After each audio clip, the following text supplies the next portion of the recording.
Hello, what's up guys? Two times on the same day, that can get difficult both for me and you. You have to hear my voice and I have to hear my voice, which is a equally challenging thing. And as we're trying to get the setup right, because this setup is a very dangerous setup. This setup is essentially, give me a second, I'm going to try to get this right. How are you guys doing on this Tuesday evening? Same question, second time. So this time give me a better answer than the one that you gave me 1 hour ago. But how are you doing on this Tuesday evening, guys? Dhruvi Varia is here. Hi Dhruvi, good to see you. And we have Sachi Anand who wants to be in this video, but Sachi, this is not our live. Our live will be some other time, but ye samay hamara nahi hai. And I see Hiri Ye out here. Oh, this is Heer, the girl who was secretly laughing at me. I walked outside and she was like, ha ha ha ha. I was like, what are you laughing at? And then she didn't give me an answer. So Heer, can you give me an answer as to what you were laughing at?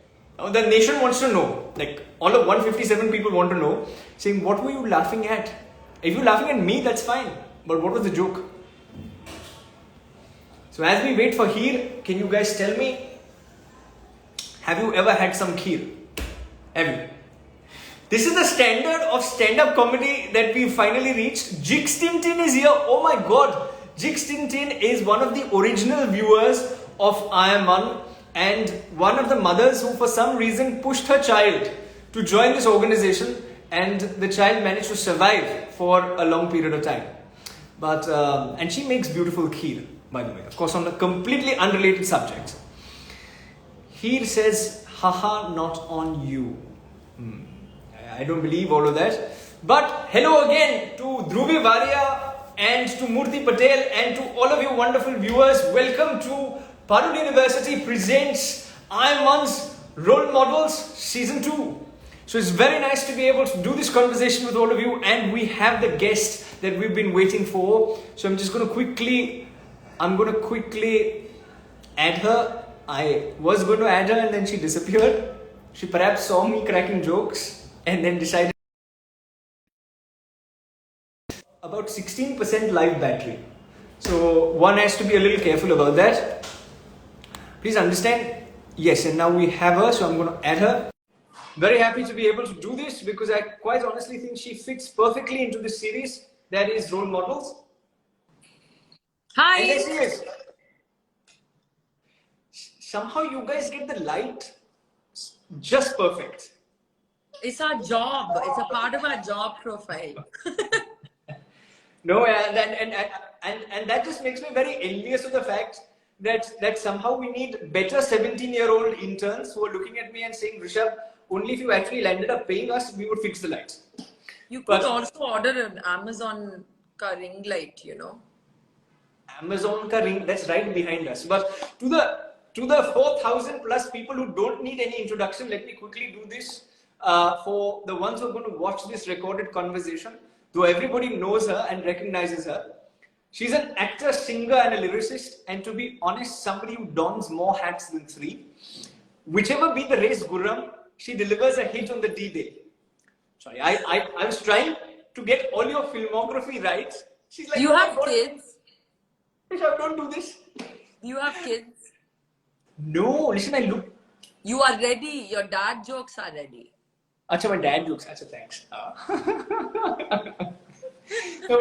And whilst one can go on about her filmography, for someone who comes from an acclaimed lineage, to essentially be able to make your mark on your own isn't an easy thing.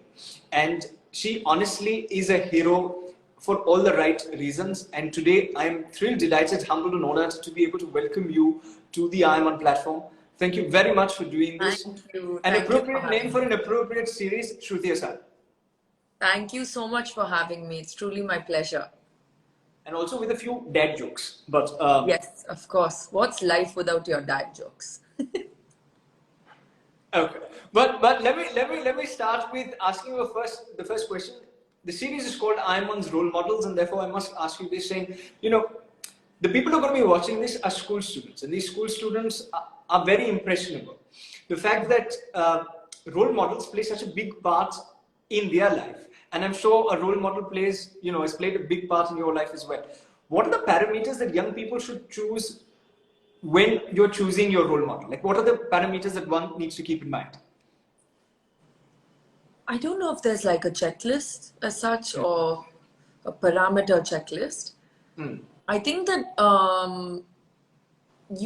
I think for me personally, I'm always looking for inspiration in all its forms, not just artistic. So I think a role model is anyone who resonates with what your dream can be, or a role model is someone who leads by example. But I personally never like being called a role model because I feel like, okay, that's a lot. That's a lot. And I don't say this person is my role model. I'd rather use the word like inspiring. We also change and our expectations of who we wanted to be also changes. And then I think the truest role models in that sense are then the ones that stand the test of time for us. No, super. So you're basically saying that don't venerate somebody to the position of a role model, but rather be inspired by people. And therefore, to that end, if I may ask you then, who was your inspiration? Who was your inspiration when you were growing up? So very many people, so many women around me, so many wonderful teachers I had. In my own home, my mom, she's an extremely independent and a person with, a level of courage that, I hadn't seen when I was that young. And I would say so many women that I've come across through my work. Also wonderful men that I've come across that have taught me valuable lessons. Children sometimes, because they are the most honest and amazing at saying what they feel. So I have many role models. In music, I have tons of role models who, and mostly it's about people who have very bravely stayed true to themselves. I think that's a common thread, whether it's music or acting or cinema or in life, is I really resonate with people who are unapologetic about being themselves. And you have been, if I may, an inspiration for a lot of people to be unapologetic. You essentially have broken stereotypes. You've gone ahead with that goth look since I can possibly remember, since the early 2000s.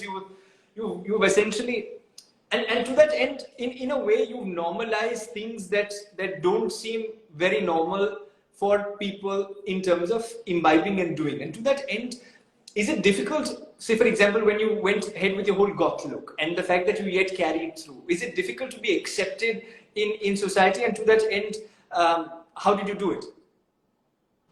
I think accepted in society is a very broad and dangerous term, okay, because it means very many things. I think to be of value to certain sections of society is more achievable and realistic, being a musician or an artist who focuses on expressing personality, it was just a natural extension and didn't seem that difficult. But when I joined the film industry, there were different parameters that needed to be met, like you have to be, there was, especially at the time I started, you have to fit a mold or be more neutral so you can play characters. And things have changed now, which is great, especially for someone like me. And also, I think somewhere around hitting my 30th year, I was like, okay, this is just who I'm going to be. This is who I enjoy being. And that's it. So it's not much more complicated than that. It's not like, I shall stand against society. It wasn't that dramatic. So, and also the message is that don't fight society. Try to please yourself, and in that you will please a section of society any which way. Is that the message? You are already a part of society, whether society likes it or not.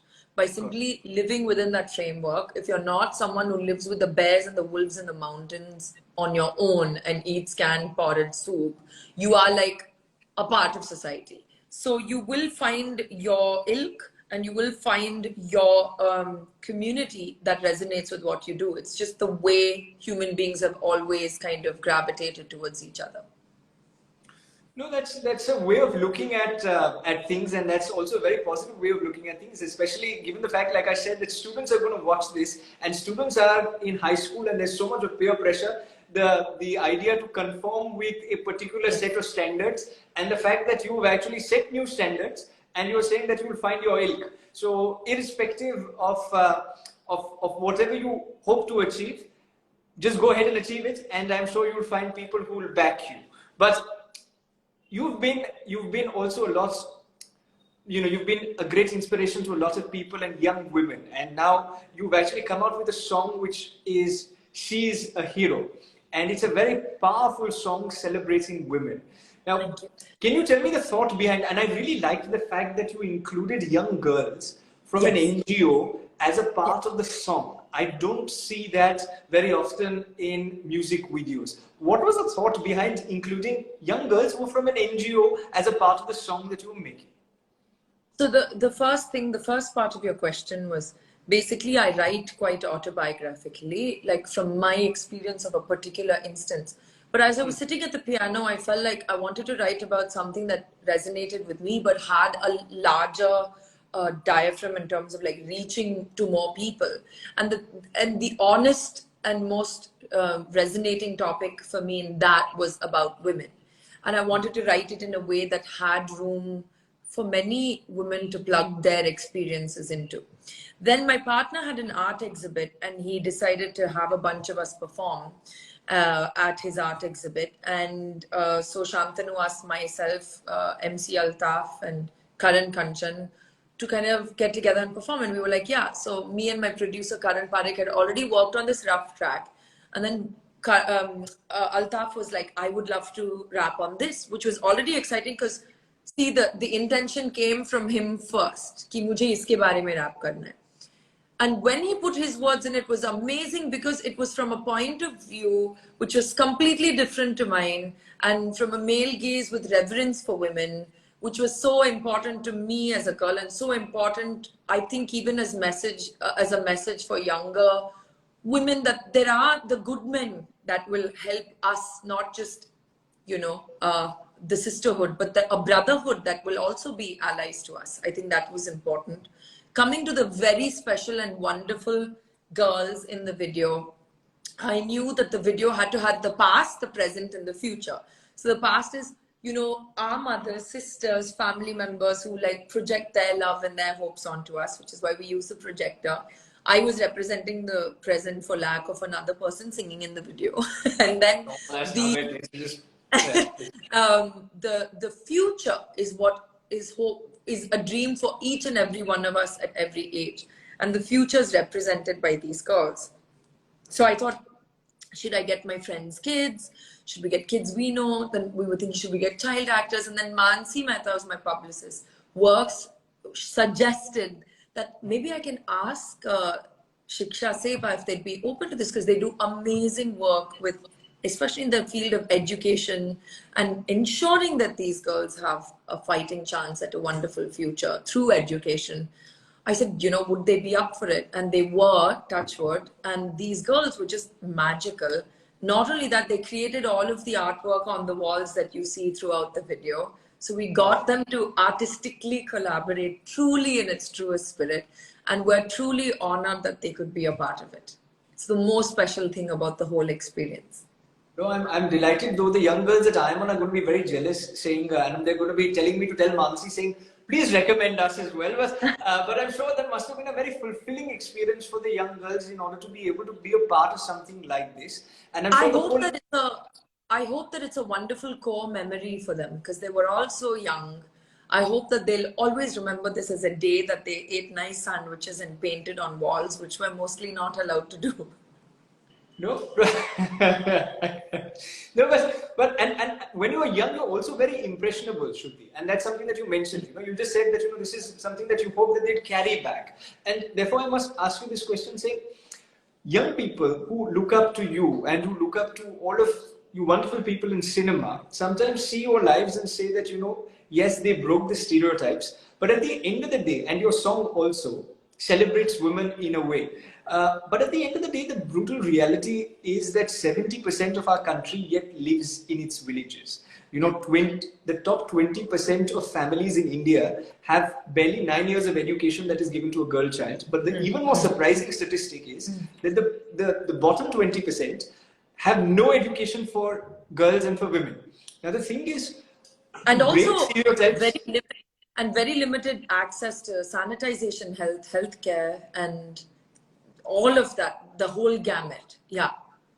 and which is why when they are oppressed, when they're actually oppressed in their own houses, they're not allowed to do certain things. They of course look at your Instagram, your tweets, the fact that all of you are doing such wonderful things, but how can they at 13, 14, 15, 16, 17, 18, at those adolescent years, how can they break free from the shackles of what would be a very authoritarian, regressive society that they live in? See, it's a very multi-layered and complex question. Earlier today, I was speaking and saying, when I speak of, say, feminism or women's rights, I'm speaking from a position of privilege, and I never take that for granted. I am speaking about things like gender pay gap and those things which all of you young ladies will face. And then, you realize the truth is, I have a safe environment, I have an education, I have financial independence. This is all privilege because, like you said, there is a whole chunk of the women's country, I mean, the country's women, the young women, who kind of have a bleak future. And the only way I truly believe is to empower women is through education and achieving financial independence. And there are lots of NGOs and there are lots of organizations working, because sometimes when you can't change the environment, you have to work doubly hard to remove them from the environment and ensure that they can stay out of that abusive, toxic, or archaic environment. And we all leave home in a certain sense, after a particular age, because we go to study or we go to work, even if we live with our parents. Do you know what I mean? But they kind of may get stuck into that system. So I think there's a lot of organizations doing amazing work. And I would say, whether you're privileged or not so privileged, I will always say education and financial independence is the thing that will truly empower everyone, and in particular, women. Well, and I think you mentioned something that was very, very important. And if I may, you said that if you can't get them to come along with you, then make sure that they are not in your path. And therefore, in a small way, try to get away from that archaic, regressive environment. And therefore, yeah. And therefore, it's so very important that when there is some hardship that they are facing, which they know is wrong, and that they're being made to being made to go through that entire hardship just because of their gender, that they actually voice that and they actually leave that environment and look to places and people which give them hope. And is that the message am I correctly reading what you're trying to say? I think that, and also if you and I are having this conversation in a completely different environment, speaking about this and bringing about awareness, and then in our own ways helping these organizations, be it financially or by speaking about it or raising awareness, this does offer the opportunity for them to leave that environment. No, absolutely. And I'm glad you passed on this message, because this is going to go to, like I said, very many people, and therefore I'm most excited that you mentioned this. But to that end, you yourself have faced your own challenges, your own hardships. And She's a Hero is a song that celebrates women who've gone through those hardships and then come out successful. If it's okay and if you're comfortable with, could you share and narrate a couple of hardships that you've gone through, which you'd be comfortable sharing with young people? I think that I have spoken about this before, and I'm a huge advocate of mental health. And for many years, I suffered from anxiety disorder, and it was undiagnosed, and I didn't know what it was.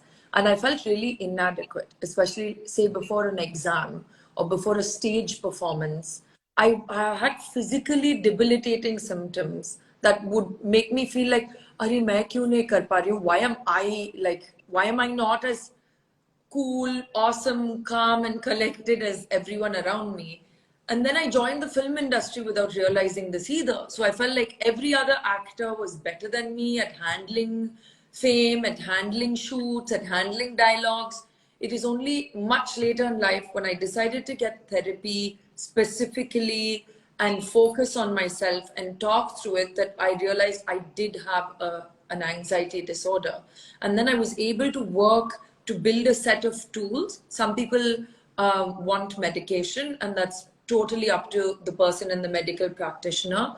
But I personally didn't. So I, spent about 4.5 to 5 diligent years in therapy, once a week, every week, to talk through my fears and through my doubts and through my anxieties, to create a toolkit in which I can use and apply every day. And I had an anxiety and I realized when I spoke about this, I got so many messages saying, oh my God, I felt the same way. This is how I felt. This is what it felt like. I felt inadequate. Because we all know we live in a world where somebody's like, this isn't good enough. Are main to isse acha karunga. So sub comment, everyone's ready to comment. But the journey of what we go through in self-doubt it's a human, affliction. And if you have anxiety or depression on top of that, which anyone can have, it's just like having, an issue with calcium deficiency, or like it's a chemical thing, So I think that was a challenge that I faced, and I was very embarrassed by it at first. But when I spoke about it and people resonated with it, I felt really, really liberated in myself, that I could talk about having talk therapy. I could talk about what I went through, and I could say that I'm kind of overcoming it, and I'm able to be positive. Well, I think, and I think the most important part, or half the battle at least, is recognizing that you have that illness, and that you can. And I'm so glad that you actually touched upon this, because mental health is something which is very real. The fact that mental well-being is such an important part, and especially a part of Indian culture as well. And I keep, whenever I get the opportunity, I keep telling them in schools and through the organization that mental well-being was such an integral part of our culture, but somehow we seem to forget. And now I think 1 out of every 7 students suffers from mental health issues, but finds it difficult in order to come out. So the fact that you've spoken about this once again and reiterated the fact that it's very important to talk about talk therapy, to talk about the fact that it's just another disease and it can be overcome. I'm so very grateful. So thanks for doing that, Shruti. No, genuinely, from the bottom of my heart, it's very, very. I didn't know what you were going to say on this question, and I'm very glad that you spoke about mental health. And I was like, damn, this is what's needed. But let me also ask you. You have been an icon in the field of music. You've seen music evolve, right? You've gone right from the early 2000s to now 2022, and the fact that at one point in time, at least for somebody who listen to a lot of classical music, to a lot of lyrics, to now lyrics being made for Instagram. Do you think that there has been a generational shift and it is natural? Or do you think in some way we're losing a sense of, the creative space of music? See, art changes, music changes, movies change, fashion changes. And one thing I promised myself is I never want to turn into one of those aunties who says, "Beta, हमारे generation में जो संगीत था, वो music था, ये क्या सुन रहे हो आप लोग?" I was like, okay. When I used to encounter those people, I used to be like, promise myself I'll never be that, because the first job of an audience and an artist is to be open to experiences. If it was terrible, nobody would like it, right? There are things that nobody likes, which is why they don't exist. So if you compare, say, I love heavy metal and rock and roll. It's my first go-to music. If you compare, or you say Mohammed Rafi ke gaane, okay? If you compare that to original Indian classical, they'll say, "वो इतना complicated था, ये क्या है?" If you compare now really beautiful jazz music to Mozart or Beethoven's pieces, it won't seem as elaborate. But it's not a competition of specificity and elaborateness. Music and art is about people feeling good when they listen to it, and those feelings changes as society changes from generation to generation. So I never look at it as a loss of something. Another thing I've always seen is things always repeat in cycles, just like fashion. you know.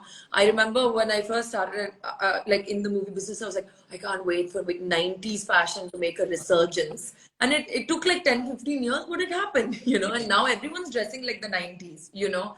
And I'm seeing like all these Spice Girl shoes and all, and I'm like, yeah.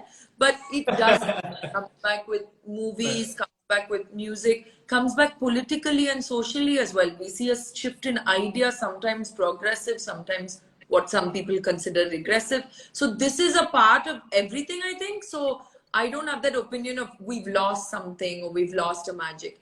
Every generation takes what it needs. And therefore, perhaps even politically, socially, in the world of fashion and in the world of music, and I'm so glad you touched upon all of this. I don't often get the opportunity of talking to people like when it comes to your walk of life. And if I'm very candid in telling you this, that is very rare that somebody touches upon the gamut of topics and then comes back to the point. So I'm very glad that you're making all of these points, and quite impressed, honestly, with the conversation in terms of what you're mentioning.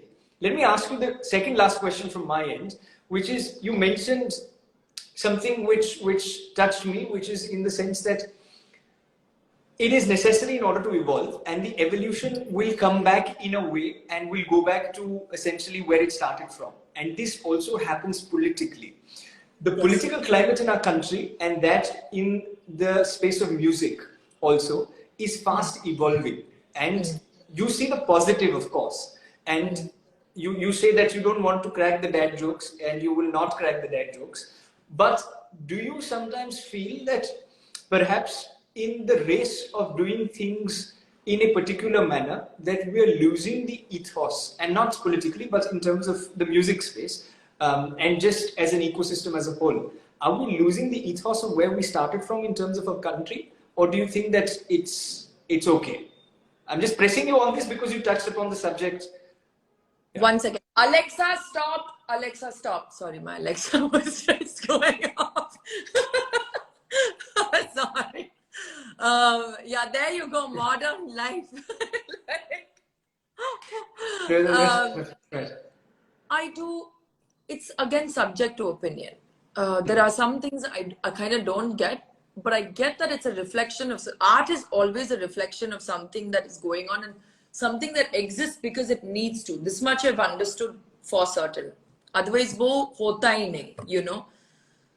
I feel that there are now different kinds of artists, and as much as people are saying, oh, there's social media everywhere and things are getting diluted, I see a very strong trend on the other side, especially with the younger generation, of saying, okay, yeah, this is cool, everyone wants Jordans, everyone wants this, but I want to be different. There are people who want to go back to shooting on film and developing the film themselves. There are people who want to go back to going away from fast fashion and trendy stuff and recycling and reusing their garments. And this is people way younger than me. So there are people who are writing songs in the next generation of music that is fun and party and whatever. And then there's also like depth to what they're saying and their experience. And it's very resonant to people in their age, which is the purpose of art.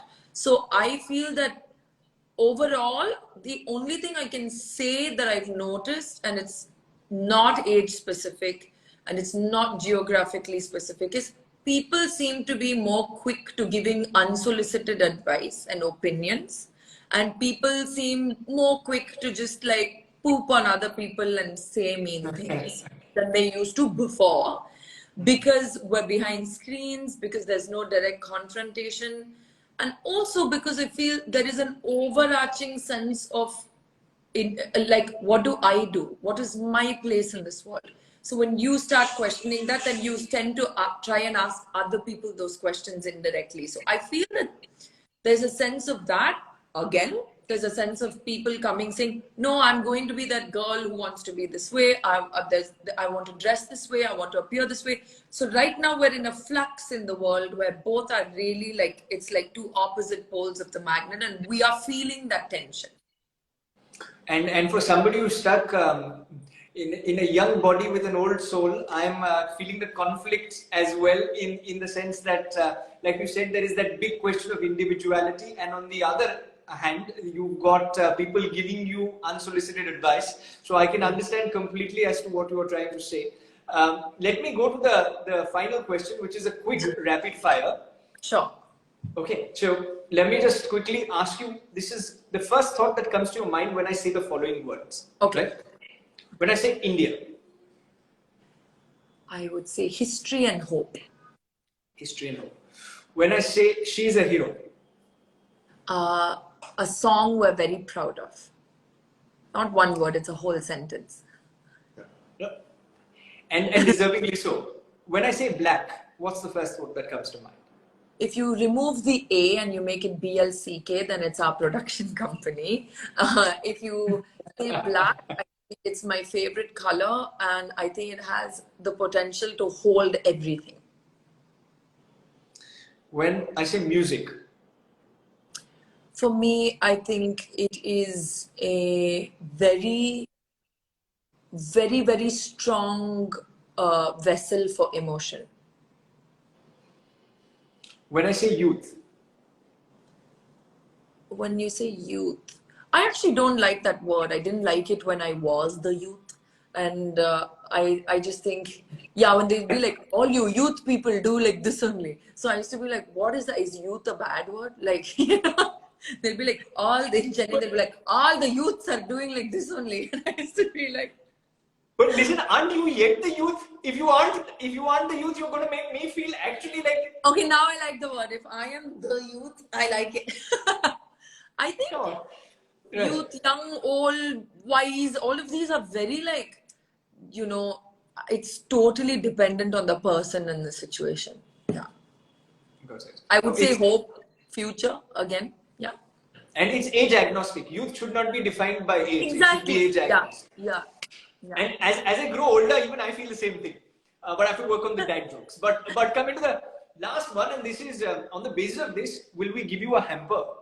That hamper is just basically, we don't have fancy hampers, but on the basis of this, I'm going to say that how much you've actually liked or not liked this conversation. Okay. When I say IIMUN, what is the first thought that comes to your mind? Grateful to have had this conversation, truly, and grateful to have interacted with. I'm always excited to meet new people and then to therefore meet or virtually meet new people through them. It's such a blessing. So I'm really thankful. And we're very thankful that there are people such as you who basically are spreading the message that she's a hero. Because at the end of the day, that's the message that we want to go not just to the viewers who are watching, but to the larger community that will be watching this. But before I let you go, Shruti, you've been very patient and very kind. And